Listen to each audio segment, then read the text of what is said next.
Donc quand on te dit c'est lui, tu as du mal à le croire, puisque ça ne correspond pas à l'image que tu as de cette personne.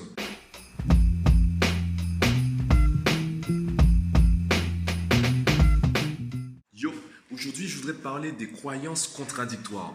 Alors non, je vais pas te parler des croyances limitantes, là on est passé au niveau au-dessus. Je vais te donner deux exemples qui te permettront de comprendre de quoi je parle et pourquoi j'en parle, et qui je pense sont assez intéressants. Le premier exemple, il sera un peu plus long puisqu'il me tient à cœur.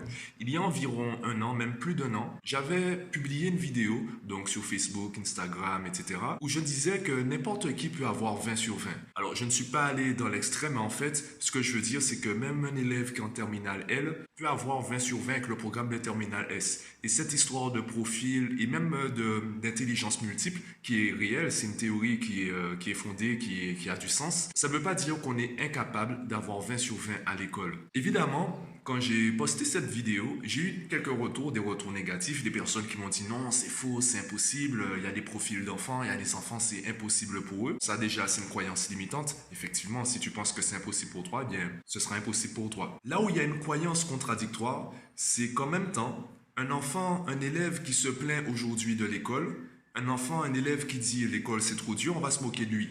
Aujourd'hui, on pense que le brevet, même le bac, c'est donné. On pense que le programme est de plus en plus facile. Chaque année, on allège le programme. Ça veut dire que le programme est de plus en plus facile et c'est toujours impossible pour les enfants d'avoir 20 à l'école. Ça voudrait dire qu'en fait, ils ont un niveau intellectuel proportionnel au programme. Ils ont un niveau intellectuel qui suit le programme scolaire ou un programme scolaire qui suit le niveau intellectuel des enfants. Je ne sais pas c'est dans quel ordre. En tout cas, ça voudrait dire que les enfants sont de plus en plus bêtes. Chaque génération est plus bête que la précédente. C'est ça que ça veut dire? Moi, je pense que non. Je pense que le niveau intellectuel ne varie pas selon les générations. Donc j'estime que, si, surtout aujourd'hui où le programme est plus facile, plus allégé, et aujourd'hui où il y a YouTube, il y a Google, il y a des sites, il y a des applications qui permettent aux élèves de travailler à la maison, de travailler même pendant les vacances, malgré le fait qu'il y ait tous ces outils, malgré le fait que le programme soit plus allégé, il y a des personnes qui pensent que les élèves ne peuvent pas avoir 20 sur 20. Il y a une contradiction. Si aujourd'hui c'est plus facile, pourquoi c'est toujours impossible pour eux d'avoir 20? Croyance contradictoire qui te rassure et qui te permet de penser que c'est normal que ton enfant n'ait pas 20. C'est normal que ton enfant ait des notes. C'est normal en fait que tu sois satisfait ou satisfaite d'un 16 ou même d'un 14 ou d'un 12. C'est normal. Puisqu'après tout, pour ton enfant, c'est impossible d'avoir 20. La question du coup en fait qui arrive lorsqu'on sort de cette contradiction, c'est comment avoir 20 sur 20? Et c'est là on va commencer à parler de méthodologie. C'est là on va commencer à parler d'habitude, de méthode de travail, d'environnement, également d'habitude familiale. Et ça, on n'en parle pas. Et ça, c'est une discussion qu'on n'a pas. On reste concentré sur nos deux croyances. Première croyance, c'est impossible pour tous les enfants d'avoir 20 à l'école. Deuxième croyance, aujourd'hui, c'est tellement facile que les enfants n'ont pas à se plaindre. Tu peux pas te plaindre que l'école soit trop dure aujourd'hui. C'est faux. L'école, c'est encore plus facile. Donc, arrête de te plaindre. En même temps, si tu n'as pas 20, c'est peut-être parce que tu es au maximum de tes capacités. Avoir une discussion profonde sur l'éducation, même sur la productivité, sur les méthodes de travail, c'est le genre de discussion qu'on a lorsqu'on est entre amis le dimanche après-midi ou les repas de famille. On va discuter d'éducation comme on discute de politique. On va en parler 5 minutes. Si quelqu'un n'est pas d'accord, on arrête la discussion, on passe à un autre sujet. Ou au contraire, on va carrément se disputer. En tout cas, on ne va pas aller en profondeur. On va vraiment s'arrêter aux arguments de surface. C'est un peu en fait comme les émissions américaines où on va essayer de discuter avec des suprémacistes blancs, des racistes. Et je ne sais pas si tu as déjà vu ce genre d'émissions sur Internet, on se rend compte qu'ils sont limités en termes d'arguments, donc ils arrêtent la discussion très rapidement. Et c'est normal, c'est même cohérent avec leur stratégie, vu qu'ils n'ont pas beaucoup d'arguments à sortir, ça sert à rien, c'est même dangereux pour eux d'entamer la discussion. De la même façon, quelqu'un qui t'arrête tout de suite te dit non, moi je pense comme ça, si t'es pas d'accord, tant pis pour toi. La discussion est limitée, les arguments sont limités, ça ne sert à rien de continuer. Deuxième exemple de croyance contradictoire, eh bien là je parlais de quelque chose qui touche tout le monde, toutes les personnes qui vivent dans notre société. D'ailleurs, si tu regardes cette vidéo, c'est que tu as soit un téléphone, soit un ordinateur, soit une tablette, donc c'est un sujet qui te concerne. Une autre croyance contradictoire, c'est concernant l'argent. On a tous des problèmes d'argent. Certains n'ont pas assez d'argent, certains ont trop d'argent, certains ne savent pas gérer leur argent. Donc on a tous des problèmes. Et on a tous des problèmes d'argent. Les personnes qui disent qu'elles n'ont pas assez d'argent, qu'elles manquent d'argent, qu'elles aimeraient pouvoir faire ci, sauf que eh bien, la société les empêche de progresser, il y a une volonté générale de tirer les gens vers le bas, on t'empêche de réussir dans ce pays. Concernant l'argent, il y a toujours des problèmes. Eh bien, le problème, c'est que en même temps, tu penses que l'argent, c'est la source de tous les maux. Tu penses que les riches, ce sont des personnes avares, ce sont des personnes dégueulasses qui nuisent, en fait, qui empêchent à la société d'évoluer. Limite, tu penses qu'il faudrait qu'on se débarrasse des riches. Donc forcément, quand tu as des problèmes d'argent et que tu essaies de les régler, tu essayes donc d'économiser de l'argent, tu essayes d'augmenter la valeur de ton patrimoine. En même temps, à chaque fois que tu fais ça, tu te rapproches des personnes que tu méprises, tu te rapproches de personnes que tu n'aimes pas. Donc, inconsciemment, qu'est-ce que ton cerveau fait? Il se débarrasse de l'argent. Il se débarrasse de tout ce qui va te faire ressembler aux personnes que tu n'aimes pas. Et ça, c'est ce qu'on appelle la dissonance cognitive. Je t'invite à chercher ce que c'est sur Internet. Je vais en parler rapidement dans cette vidéo. Je t'invite à faire des recherches. Encore une fois, ne crois pas ce que je dis. Ne me fais pas confiance. Quand tu entends quelque chose que tu ne comprends pas, fais des recherches. À la limite, pose-moi une question, si bien sur les réseaux ou en privé. Pose-moi une question ou en tout cas, fais tes recherches. Essaie de valider par toi-même ce que je dis. Ne crois pas tout ce que je dis dès que je le dis. La dissonance cognitive, en fait, c'est que tu auras du mal à faire quelque chose qui est différent ou contradictoire avec ce que tu penses, avec ce que tu crois. Par exemple, c'est un peu le cas, on va dire, voilà, les enfants qui grandissent et qui deviennent des tueurs en série. Au début, tu auras du mal à croire que ton enfant est devenu un tueur en série. Tu as aimé ton enfant, tu l'as élevé, c'était peut-être un enfant très poli. Je te prends l'exemple de tueur en série, je sais pas, allez, on va prendre les fictifs, on va pas rester dans le réel, parce que le réel est encore plus glauque. Dans le fictif, tu as par exemple Hannibal Lecter, c'est un personnage qui était quand même un psy, qui était bien placé socialement. Imaginez tout ce qu'il faisait, ben, c'était compliqué. Du coup, il se jouait de la justice, se jouait du FBI, etc. Parce que personne n'arrivait à imaginer que c'est lui qui était derrière toutes ces atrocités. Donc, quand on te dit c'est lui, tu as du mal à le croire, puisque ça ne correspond pas à l'image que tu as de cette personne. De la même façon, tes actions, si elles ne sont pas cohérentes avec l'image que tu as de toi-même, et cela, je le vis avec mes élèves, il y a des élèves qui, au bout de quelques mois, ont réussi à passer à les maths, c'est trop compliqué pour moi, les maths et moi, ça fait deux, à mais en fait, c'est simple. Ah mais je peux le faire, je prends même du plaisir à le faire. Pourquoi? Puisque j'ai arrêté de leur parler de maths, je leur ai parlé d'image de soi. Tant qu'ils n'avaient pas réglé ce problème avec eux-mêmes, ce problème qui est je suis nul en maths, donc je ne peux pas réussir en maths, il y avait cette dissonance cognitive à chaque fois qu'ils travaillaient les maths. Donc, ces croyances contradictoires, c'est ce qui va te faire jouer sur cette dissonance cognitive. Tu auras du mal à progresser, tu auras du mal à avancer parce que tu es baladé entre deux croyances contradictoires qui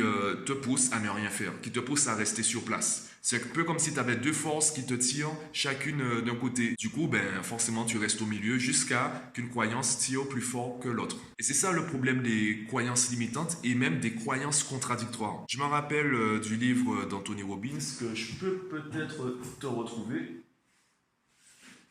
Voilà. Donc c'est un livre, voilà, l'éveil de votre puissance intérieure. C'est un livre, ça m'a pris 2 voire 3 ans pour me mettre à le lire. Un jour, j'étais couché, j'étais sur mon lit, parce que mes livres étaient encore dans ma chambre à ce moment-là. J'étais couché, je me suis dit, il faut que je lise le livre. Je sais pas quel déclic j'ai eu, je crois que je regardais une vidéo sur YouTube, je sais plus trop ce que je faisais. J'ai eu ce déclic, j'ai commencé à le lire et j'ai découvert certaines choses. Ça m'a fait super plaisir. Et l'une d'entre elles, effectivement, c'est que il faut hiérarchiser les priorités. Si tu as des priorités qui sont qui ont la même importance pour toi alors qu'elles sont contradictoires, tu n'avanceras pas. Il faut que tu mettes l'une avant l'autre. Donc, est-ce que tu veux être heureux ou tu préfères être riche? Une autre croyance contradictoire, ou du moins juste une croyance limitante, je te dis ça en bonus, penser que l'argent n'achète pas le bonheur, l'argent ne fait pas le bonheur. Ça n'a aucun rapport. L'argent n'est pas là pour te rendre heureux. C'est ce que tu fais avec l'argent qui va peut-être te rendre heureux. Si tu es quelqu'un qui aime travailler dans l'humanitaire, qui aime le contact humain, qui aime aider les autres, avec de l'argent, tu pourras aider les autres. Tu pourras évoluer dans l'humanitaire. Tu pourras peut-être, si tu sais par exemple convaincre les gens de te payer, si tu as cette empathie, si tu as ce côté commercial, tu pourras organiser des œuvres de charité. Tu pourras recueillir des millions pour aider toutes les œuvres ou toutes les associations que tu voulais aider à la base. Tu préfères être dans l'humanitaire avec de l'argent ou sans argent? Donc l'argent n'est pas le problème. L'argent ne va pas acheter ton bonheur, l'argent va te permettre de faire ce qui te rend heureux. Donc, dans ta liste de priorités, c'est à toi de hiérarchiser tes priorités, de hiérarchiser les domaines et ensuite de savoir qu'est-ce que tu veux faire en premier. Quelle est l'importance que tu accordes à chaque domaine de ta vie? Est-ce que ta vie perso, par exemple, est plus importante que ta vie pro? Est-ce que ton épanouissement personnel est plus important que ton épanouissement professionnel? Si tu préfères, par exemple, avoir une vie simple, ça ne sert à rien de chercher des jobs à 10 000 euros par mois, par exemple. Enfin, des jobs à 10 000 euros par mois, est-ce qu'on peut encore appeler ça un job? En tout cas, tu verras qu'il y aura, s'il y a une contradiction entre les différents domaines de ta vie et tes différentes priorités, tes différentes croyances, tu auras du mal à avancer. Ce sera pratiquement impossible pour toi d'avancer. Et ça, c'est aussi valable pour les enfants et c'est aussi valable pour les parents. Le côté, j'ai beaucoup de parents en fait qui veulent que je travaille avec leur enfant. Et moi, je leur dis, mais avant de travailler avec votre enfant, je dois d'abord travailler avec vous. Comme je l'ai dit dans mon podcast précédent, puisque tu pourras retrouver cette vidéo en format podcast sur pratiquement toutes les plateformes où tu écoutes déjà des podcasts. Il y a des parents qui veulent que je travaille avec leur enfant. Et je leur dis, mais moi, je vais peut-être travailler 1 heure par semaine. Enfin, moi, je fais des séances de 2 heures. Je vais travailler 2 heures par semaine avec votre enfant. Sauf que votre enfant, il passe 7 jours sur 7 avec vous. Il est pratiquement tout le temps avec vous. Alors parfois, oui, il est à l'école avec des inconnus. Le soir, il est avec vous. Donc, il vaut mieux que je vous aide, vous, à aider votre enfant plutôt que j'aide directement votre enfant. Comme ça, quand je ne serai plus là, vous pouvez prendre le relais. Et si vous pensez que vous n'avez rien à faire, vous n'avez pas à changer, on aura du mal à avancer. Je ne peux pas travailler uniquement avec votre enfant. Je dois travailler avec l'environnement de votre enfant. De la même façon, peut-être une autre croyance contradictoire que là je suis en train d'inventer, je suis en train d'improviser. Enfin, pas inventer, mais en tout cas je suis en train d'improviser. Tu veux par exemple devenir riche, tu veux être multimillionnaire et tu continues à côtoyer des personnes qui te tirent vers le bas car tu estimes que c'est comme ça qu'on fait, qu'il faut rester, à la base, il faut rester dans la source.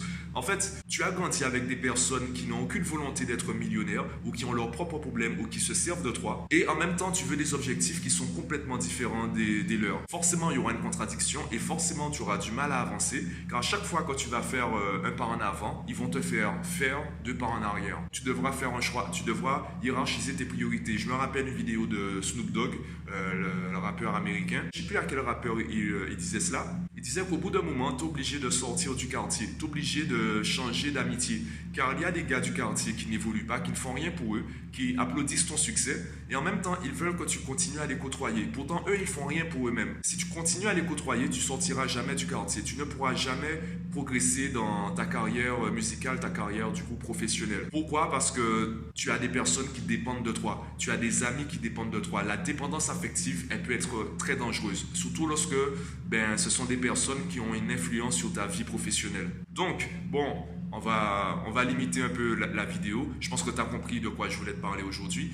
Pense à toutes ces croyances limitantes et surtout ces croyances contradictoires. Pense à hiérarchiser tes priorités. Pense à hiérarchiser tes croyances, tes objectifs afin de savoir ce que tu veux vraiment. Fixe-toi d'abord un objectif. N'essaie pas de partir dans tous les sens. Une fois que tu as hiérarchisé tes priorités, une fois que tu as hiérarchisé tes croyances, une fois que tu as hiérarchisé tes croyances, base-toi ou focalise-toi sur le top, la première sur la liste. Car si tu essaies de te concentrer sur toute la liste en même temps, eh bien tu vas essayer de partir dans tous les sens et ça aura servi à rien.